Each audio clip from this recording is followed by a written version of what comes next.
Hello, good afternoon. I will switch to English. Unfortunately, my German is extremely rusty, as I discovered yesterday. So, what will we look at today? We will actually have a little bit of a regional focus, and we will look at the major issues that keep our policymakers and the financial sector awake in the CEE.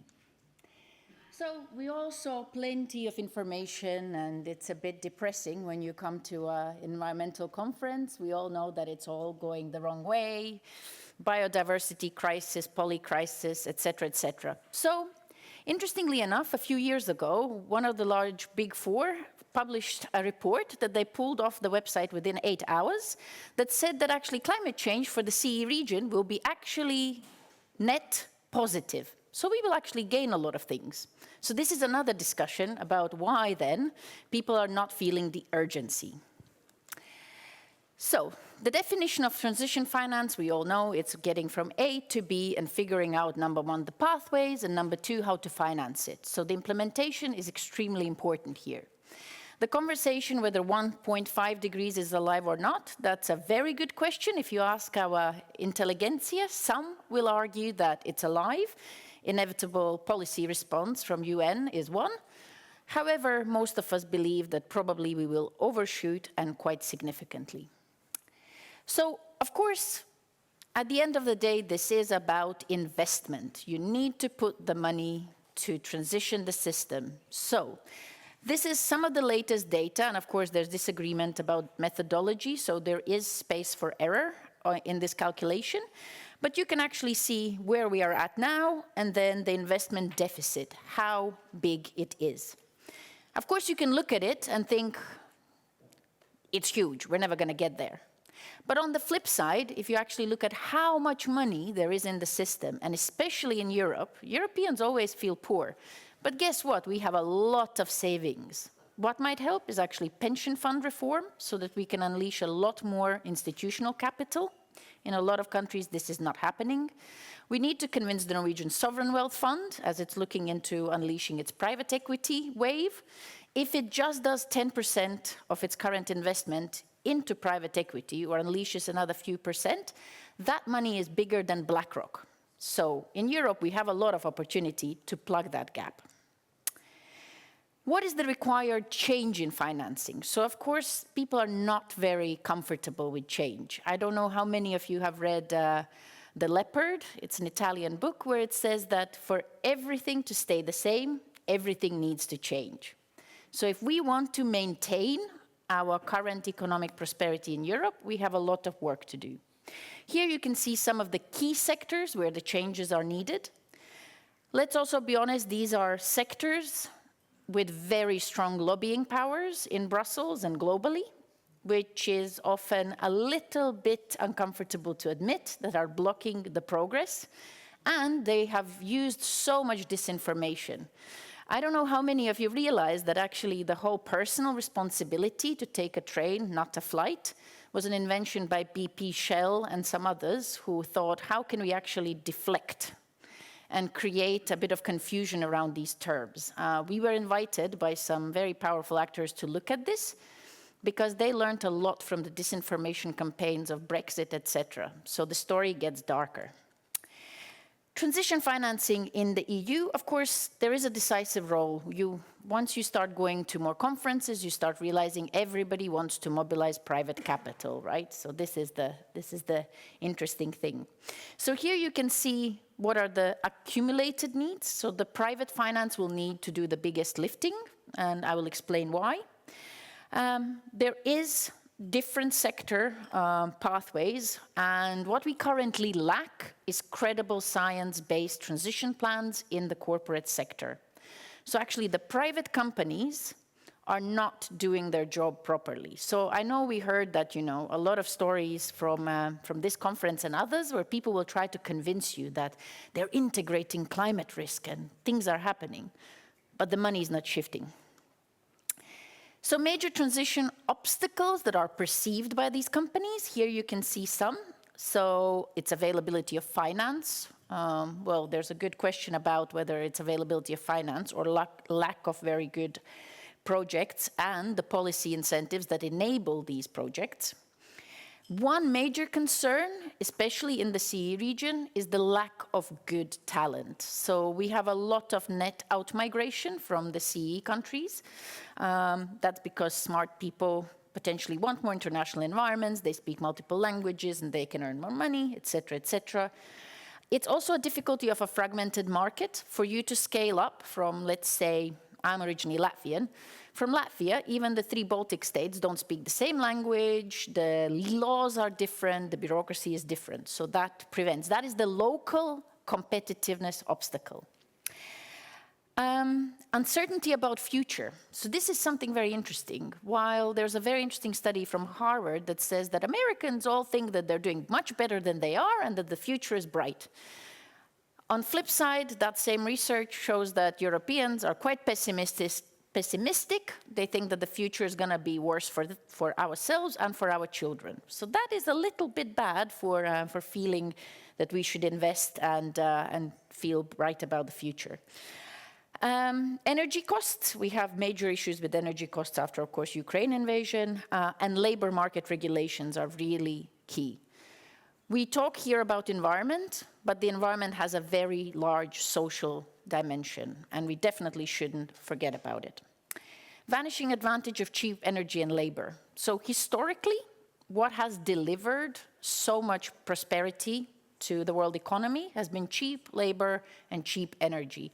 Labor, of course, think China, think about the kind of outsourcing that we've done. It's been very good. We hold a lot of design and a lot of know-how, a lot of technologies, but all the low added value work we have been able to send somewhere else. And of course, it's been cheap energy because of the abundance of oil and gas and the global competition. Here you can actually see the electricity prices for non-households, and you can see how much lower they are in Nordics. I used to work a lot in Nordics, and trust me, they did some very interesting things, and we will explore why there is a bit of a regional differential here. Energy price setting, this is again per member state and generation mix. You can see again the big disparities across different countries. This is very important because often when you go abroad beyond European Union, people see Europe as a big bloc. Well, it's not. It's actually 27 member states in intense competition. We also have the social dimension, as I mentioned. What keeps most people awake, and we have had multiple roundtables with chief economists, very famous people, etc., having discussions about what is the biggest challenge of our era. And actually everybody from CE has been demographics. We have a major issue that we also don't have in migration, and we have dropping birth rates. So can sustainability help here? We need some sort of sustainable populations as well. So we need to think about how we marry these two. And that's, of course, linked to affordability crisis. So competitiveness ranking, unfortunately, if you look at this latest research, it hasn't been updated for the last year or two, but we don't expect massive sea change here. It's not particularly looking good. The CE countries are in the second part of the 67 world countries covered by IMD. Poland's ranking has improved. It's pretty much the bright spot of CEE currently. But if you look at it, it's a little bit scary because it shows a very two-tier Europe, so the catch-up hasn't quite panned out as we hoped. I mean, you could argue part of it is the Austro-Hungarian bureaucracy and the historical legacies that we have across the CE, but I think we are very ripe for reform. Of course, another aspect here is the export-oriented economies. So because we don't have these massive corporates as much as the Western Europeans do, there's a lot of subsidiaries, etc., the rules and the demand sit somewhere else. So we are used to follow rather than lead. And that is a little bit tricky. Industrial manufacturing base, so there was a big hope after COVID that there would be a lot more reshoring. That did not materialize. So people hoped that after Ukraine invasion, we would have a lot more push for green energy and greening. Also didn't happen. So in a way, we still have major issues that we had maybe 10 years ago, and they're not getting resolved. So we have much more SMEs, and I'll explain why that actually might be very good, and underdeveloped fragmented capital markets. So the Prague Stock Exchange believes it needs to exist, so does the Warsaw Stock Exchange, etc., etc. Does it make sense? Probably not.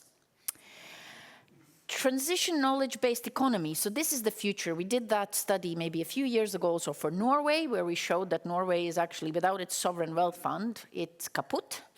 They didn't really like it, so that got buried, that report. But major issue is actually investing in knowledge economy, R&D, figuring out what the skill sets of the future are, what education system is needed, what kind of retraining, etc. So actually skilled labor, unless you can also import some of it, will become a major issue, because labor, very skilled labor, is much more mobile than ever, just like capital.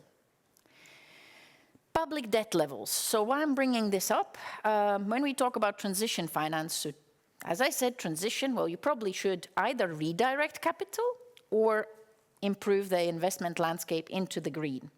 So here you can see the government debt. So actually, the CE countries here shine a little bit. So this is great. Look at Italians. I mean, demography and this kind of debt, not looking great.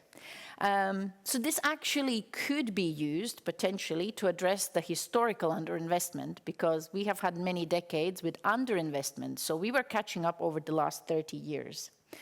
Bulgaria and Lithuania. Lithuania is another bright spot, also because of its digitalized approach to regulation. You can get a banking license, you can submit documents in English. It's amazing. So that actually can help them create new fintechs, new types of solutions. They have carbon emission trading set up, etc. So it's very, very interesting.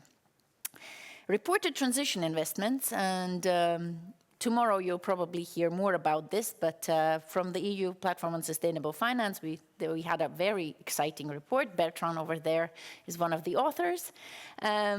It's actually quite interesting to also look at the volumes of taxonomy aligned and additional capex. So this is the future forward-looking investment. That's the capital expenditures. And here, unfortunately, again, CE doesn't look too great. Part of the explanation is also because subsidiaries, etc., so the data gets integrated into the parent company level. But still, it's not very active on sustainable finance instruments. Part of that, by the way, is again that talent issue. We don't have enough capacity.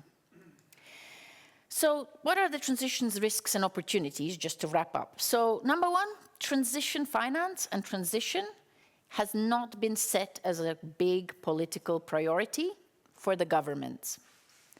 And this is a really big issue. So if you ask people, what's the direction of travel? Do we imagine that in 30 years we'll have an electrified economy running on green energy?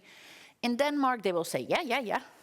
In Czech Republic, they'll say, no, electric vehicles, they're very bad. And you're like, okay, great, we're still at this stage. And currently, of course, all the attention is captured by defense. And you can also see here the EU funding. The Innovation Fund's project location map is not looking particularly fantastic again for the CE countries. There is major absorption capacity issue with EU funding. It's also about building these projects, etc. And again, I would argue that a lot of it is down again to the human capacity and the ability to actually execute here very well.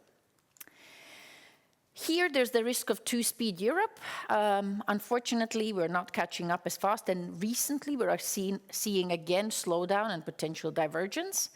I don't know how many of you read the Draghi report. He didn't even look at CE, even though we do have some of the highest GDP growth numbers in comparison to Western Europe. So this is actually very interesting. So do we expect that we can continue those growth numbers and even boost them? And then we need to discuss how. And actually, I do agree that setting some sort of digitalized green pathway priorities, aligning the national energy plans, etc., would really, really help to create certainty. And the next thing would be using green budgeting and all sorts of other tools and incentives to give the private sector some sort of certainty that this is going to be a strategic priority for, let's say, even if we just last for one government, that would already be a great achievement. And finally, each risk and each downside also has an upside, right? So it's two parts of the coin. The CE region has had a lot of reforms. We're quite used to transitioning the economy from one system to another. So maybe now we need a rethink how to recreate the green option for this. We do have huge potential for impact. So I used to work with the impact investment community, and they thought that in Europe, the most exciting places were actually in CE, because you can have very positive, big social impact, and you can really lift people's incomes, etc. Again, if we're really worried about geoeconomics and strategic autonomy, etc., reshoring some things to CE might not be a bad idea, redeveloping some of the brownfield sites.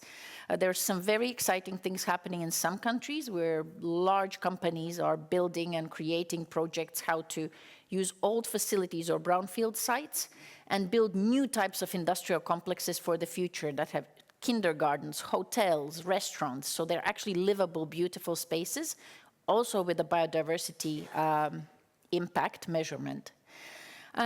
Again, we have a lot of smaller countries, so potentially more agile. We can gain a lot from digitalizing away the bureaucracy. And we have that catch-up opportunity. We already explored the risks, so of course we'll need to manage these risks. They're not going away.